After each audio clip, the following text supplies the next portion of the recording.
सभी साथियों को जय हिंद। 2025 की न्यू वैकेंसी आउट हो चुकी हैं। तो ये वैकेंसी DSSB की तरफ से आ चुकी है।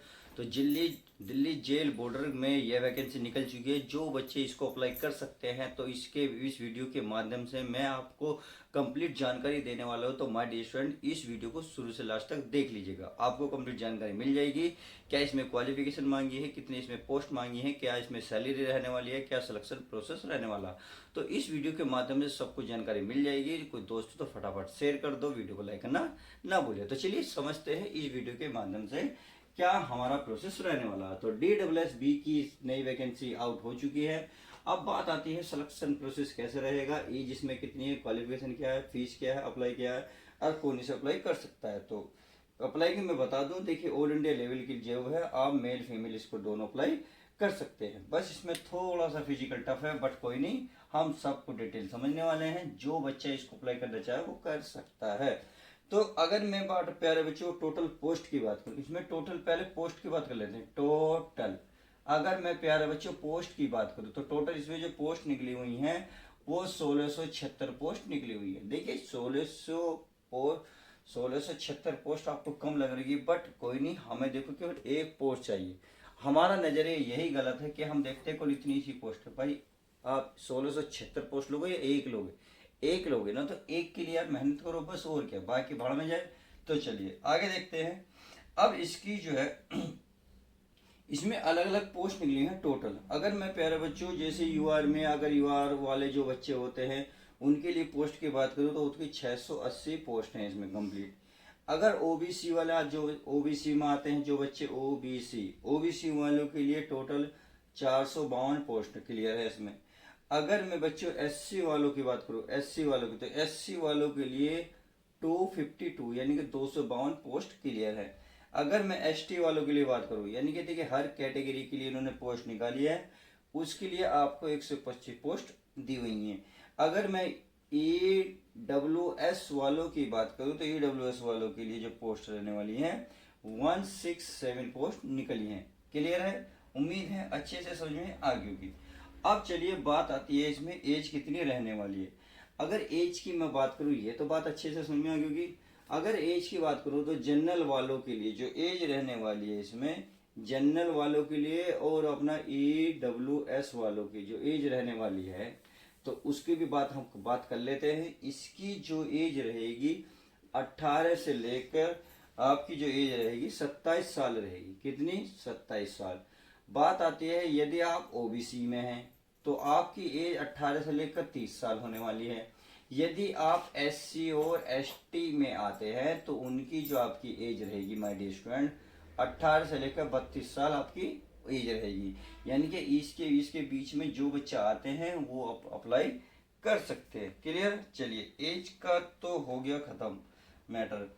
अब बात आती है चलिए क्वालिफिकेशन। तो क्वालिफिकेशन अगर माय डियर बात करूं तो क्वालिफिकेशन इसमें ज़्यादा कुछ नहीं मांगी। जो बच्चे 12th पास करो बैठे हैं वो भी इस फॉर्म को फिल कर सकते हैं।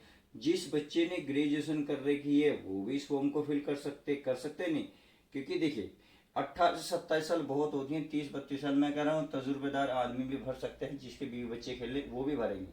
कि देखिए 12th तो कम से कम 12th पास तो आपकी कंपलसरी होनी चाहिए। ग्रेजुएशन होगी तो भी करोगे, आपने किसी प्रकार का पैरा डिप्लोमा कर रखा तो भी फॉर्म को फिल कर सकते हो। तो उम्मीद है अच्छे से समझ होंगे इतनी बातों को। अब बात आती है इसमें चलिए फीस कितनी लगने वाली है। अगर मैं इसमें फीस की बात करूँ तो फीस तो इसमें ज़्यादा नहीं है, फीस इसमें कमी है। तो कितनी कम है ये शायद नोटिफिकेशन में अभी क्लियर नहीं करा है। शायद इसमें ये 250 या 250 रुपये है, 250 या 300 का आसपास समथिंग है। और ये है जनरल ओबीसी वाले के लिए। बाकी जो कास्ट बची जैसे एसटी, आपका पीडब्ल्यूडी, तो उनके लिए फ्री ऑफ कॉस्ट होने वाली है। उम्मीद है ये भी अच्छे से समझ में आ गई होगी। चलिए आगे बात कर लेते हैं अप्लाई। तो ये अप्लाई कब से हो रही है? देखिए प्यारे बच्चों ये अप्लाई यानी कि स्टार्टिंग डेट ये आज से, ये स्टार्टिंग ये जो स्टार्ट हुई है आज से हुई है, यानी कि 8 जुलाई से चालू हुई है।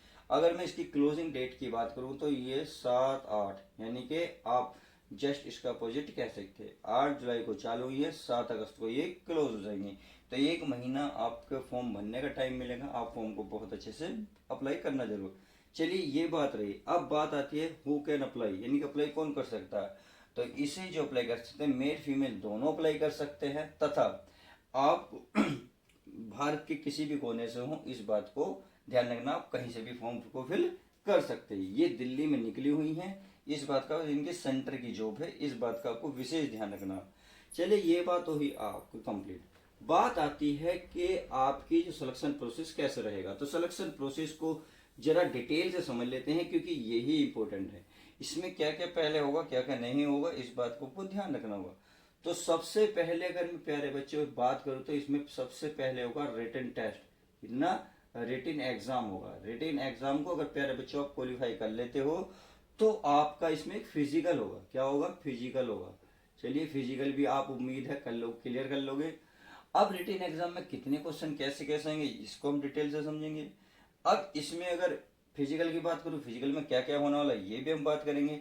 उसके बाद आपका जो है आपका डीवी होगा। डीवी का मतलब है डॉक्यूमेंट्स वेरिफिकेशन, यानी कि इसमें जो जो डॉक्यूमेंट्स मांगे, जैसे ग्रेजुएशन, इसमें 12वीं मांगे, 12वीं में क्या आपको मार्कशीट दिखानी पड़ेगी, आपको अपना आधार कार्ड दिखाना पड़ेगा, आपको 10-12 फोटो आपके मांगे जाएंगे, आपके सिग्नेचर मांगे जाएंगे व्हाइट पेज पर। तो इस बात का आपको ध्यान रखना है, जो आपने फॉर्म भरते वक्त जो डॉक्यूमेंट, जो साइन, आपने जो फोटो अपने प्रयोग करे हैं, यूज करे हैं, वही फोटो, वही सिग्नेचर, वही आधार कार्ड, वही सब कुछ जब आपका डीवी होगा तब आपको वो चीजें दिखानी होंगी। उम्मीद है ये पॉइंट भी अच्छे से समझ में आ गया होगा। तो चलिए इतनी बात समझ में आ गई है, तो अब बात कर लेते हैं कि इसका जो फिजिकल कैसे रहने वाला। फिजिकल की ही पॉइंट बात कर लेते। फिजिकल में अगर मैं मेल की बात करूं, यानी कि लड़कों की बात करूं, तो मेल में जैसे आपकी अलग अलग कास्ट आती है, यूआर, ओबीसी, एससी और ईडब्ल्यूएस की जो हाइट रहने वाली है वो 170 सेंटीमीटर रहने वाली है। ये भी बात समझ में आ गई।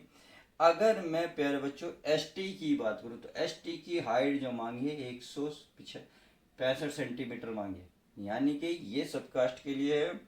आपकी यूआर, ओबीसी, एससी, ईडब्ल्यूएस के लिए 167 सेंटीमीटर और एसटी वाले के लिए 165 सेंटीमीटर।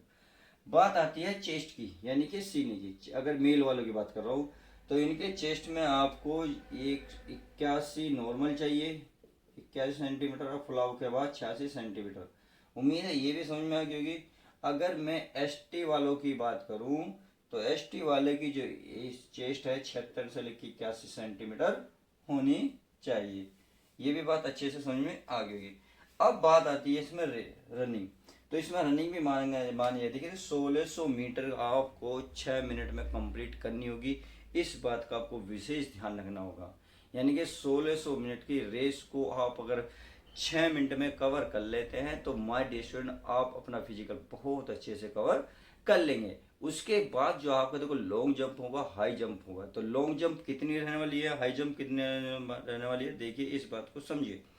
अगर मैं लॉन्ग जंप की बात करूं, तो आपको 13 फीट कूदना होगा, और उसमें केवल आपको 3 चांस मिलेंगे। यदि आप 3 चांस में उसको कवर कर लेते हैं, तो आपका फिजिकल कंप्लीट हो जाएगा। आपको 3 चांस में 13 फुट नहीं कूद पाए, तो ध्यान रखना आप फिजिकल से बाहर हो जाओगे, और इस वैकेंसी, इस अपनी जॉब से हाथ धो बैठोगे। तो प्लीज प्रैक्टिस कर लेना अच्छे से। अगर अब बात आती है लॉन्ग हाई जंप की, यानी कि ऊंची कूद की, तो ऊंची कूद में आपको 3 फुट 9 इंच की आपको कूदना होगा, और इसमें भी केवल आपको 3 चांस मिलने वाले। उम्मीद है ये बात अच्छे से समझ गए होंगे। अब बात आती है जो मैं बता रहा था कि एग्जाम पैटर्न कैसे होने वाला है, यानी कि फिजिकल तो आपका हो गया, अब रिटेन एग्जाम में आपको क्या क्या देखने को मिलेगा। तो चलिए उसको भी अच्छे से डिस्कस कर लेते हैं। अगर मैं रिटेन एग्जाम की बात करूं, पैटर्न एग्जाम में, तो आपको रिटेन एग्जाम में प्यारे बच्चों 200 क्वेश्चन देखने को मिलेंगे, और आपको 200 ही मार्क्स मिलेंगे। कहने का मतलब है एक क्वेश्चन 1 मार्क्स का रहेगा।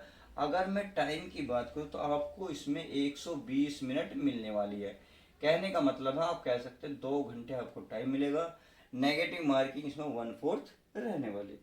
अब कौन कौन से क्वेश्चन जो हैं आपके 200 क्वेश्चन रहेंगे, कौन कौन से सब्जेक्ट से, देखिए सभी सब्जेक्ट के इक्वल क्वेश्चन लेने होंगे। जैसे आपका जीके हुआ, रीजनिंग हुआ, मैथ हुआ, हिंदी हुआ, इंग्लिश हुआ, चारों सब्जेक्ट ध्यान से सुनिए। GK, reasoning, math, Hindi, English, 5 subject, पांचों में 40-40 क्वेश्चन मिलेंगे तो 200 क्वेश्चन हो गए और 200 ही मार्क्स के मिलेंगे। उम्मीद है ये आपको अब अच्छे से समझ में आ गया होगा कि रिटन एग्जाम में क्या क्या आने वाला है, कितने क्वेश्चन आपको मिलेंगे, कितना टाइम मिलेगा, फिजिकल कितना क्या रहने वाला है, स्टार्टिंग डेट क्या है, क्वालिफिकेशन क्या है। तो इस वीडियो के माध्यम से मैंने आपको बहुत कुछ बताया है, तो प्लीज़ वीडियो को लाइक कर दीजिएगा, दोस्तों तो शेयर कर दीजिएगा।